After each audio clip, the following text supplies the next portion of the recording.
ఇలా రేవంత్ రెడ్డి గారు ఇట్లా చేస్తుండ్రు, రేవంత్ రెడ్డి గారు అట్లా చేస్తుండ్రు, రేవంత్ రెడ్డి గారు ఇది చేయకపోతే బాగుండే. అరే పథకాలన్నీ అమలు చేయమంటారు, మరి అలా 7 లక్షల కోట్లు చేసి అప్పులు చేసినోనికి మీరే మద్దతు ఇచ్చిండ్రు, మళ్ళీ మీరే ఇలా బీఆర్ఎస్ మాతో కలిసి ఉంటున్నారు అంటున్నారు. మీరు నిజంగా నేనంటున్నా ఈరోజు ఒక సగటు కాంగ్రెస్ కార్యకర్తగా ఎప్పటికీ బీఆర్ఎస్తో కాంగ్రెస్ కలవదు. ఎందుకు కారణం అంటే అది మా రాహుల్ గాంధీ గారు ఇదే వేదిక మీద గాంధీ భవన్లో చెప్పిపోయింది. ఎవరది? మోడీ, అమిత్ షా, బీజేపీ.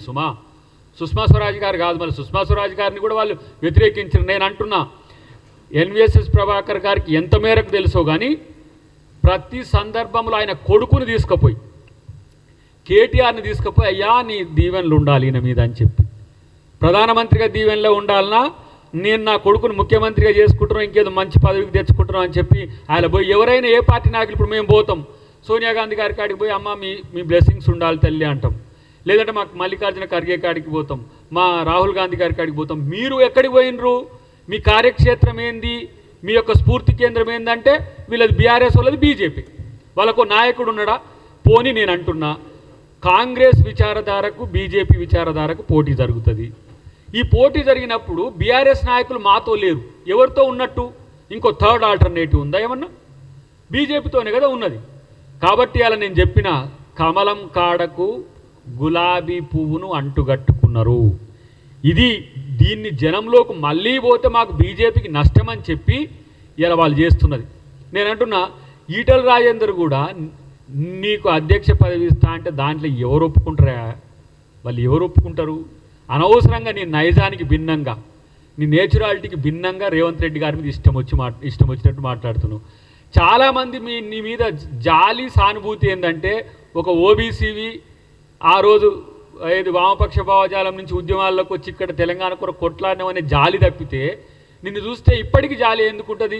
నిన్ను అధ్యక్ష పదవి చేస్తారేమని చెప్పి ఇష్టం వచ్చినట్టుగా ముఖ్యమంత్రి గారి మీద మాట్లాడుతున్నారు. మాట్లాడిన దాంట్లో కూడా నీ నైజానికి భిన్నంగా బూతులు మాట్లాడుతున్న స్థితి. వీళ్ళు ఎట్లాంటి వాళ్ళు అంటే బీజేపీ వాళ్ళు బూతులంతా మాట్లాడేది వాళ్ళే, బూతులంతా ఎక్స్పోజ్ చేసేది వాళ్ళే. వాళ్ళ సోషల్ మీడియా మొదలు పెడితే ఇంకేదో ఉంటుందిగా, ఇన్ఫ్లుయెన్సర్స్ నుంచి మొదలు పెడితే బూతు రాజాలు ఎవరంటే బీజేపీ వాళ్ళే. మళ్ళీ వాళ్ళు ఇతరులను అంటారు. ఇలా కొడక అని అంటే ఏందన్నట్టు దాని ఉద్దేశం? ఒక ముఖ్యమంత్రిని పట్టుకొని ఇలా అట్నే మిమ్మల్ని అంటే మీకు మంచిగా అనిపిస్తుందా? ఆ భాష వాడితే కొడక భాష, ఇంకో భాష, ఎల్ భాష, ఎం భాష అంతా ఉంటాయి కదా.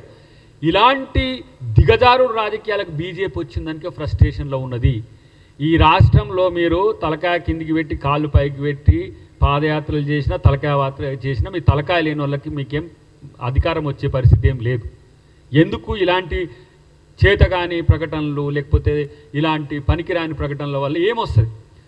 నా ఉద్దేశం ఏంటంటే అసలు మా వాళ్ళు ఫోన్ చేసి ఇట్లా ఎన్విఎస్ఎస్ ప్రభాకర్ ఇట్లా అన్నాడంటే ఈయన ఎవరు గ్రూప్ అని అడుగుతున్నా నేను. ఎవరి గ్రూప్ నుంచి మాట్లాడుతుండే, ఎవరికి బెనిఫిట్ అయ్యేటట్టు మాట్లాడుతున్నానంటే ఈయనకేం బీజేపీకి బెనిఫిట్ అయ్యేటట్టు మాట్లాడితే ఈ మాటలు మాట్లాడతారా? నిజాయితీగా నేను మాతో బీఆర్ఎస్ లేదని చెప్పి ఇక మళ్ళీ దేవుళ్ళని కొట్టుడు అంటే మళ్ళీ దేవుళ్ళ పంచాయతీ పెడతారు వీళ్ళు. ప్రతిదీ కూడా ఇట్లా ఏదో పొదుపుతో మాట్లాడాల్సి వస్తున్నది. సరే మీరు ఎక్కడ మీకు బీఆర్ఎస్కు ఉన్న రాజకీయ రహస్య ఒప్పందము? Subscribe us and press the bell icon for more interesting updates.